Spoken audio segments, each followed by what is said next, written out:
ஒரு அடர்ந்த காடு. அந்த காட்டில் நிறைய பறவைகள் இருக்குது. திடீர்னு பார்த்தோம் அப்படின்னா ஒரு நாள் அந்த காட்டில் தீ பிடிச்சிருது. தீ பிடிச்ச உடனே அங்கே இருக்கக்கூடிய பறவைகள்லாம் பறந்து ஓடிடுது.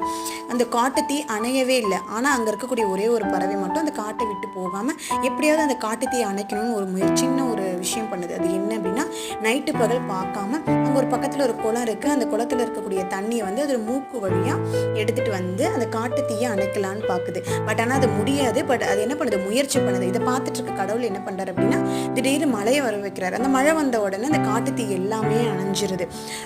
ஆம் நண்பர்களே, உங்களிடம் உள்ள மன உறுதியை கொண்டு சுற்றுப்புற சூழ்நிலையும் மாற்றிக்கொள்ளும் முயற்சிகளையும் இடைவிடாமல் தொடர்ந்து செய்து கொண்டே இருங்கள்.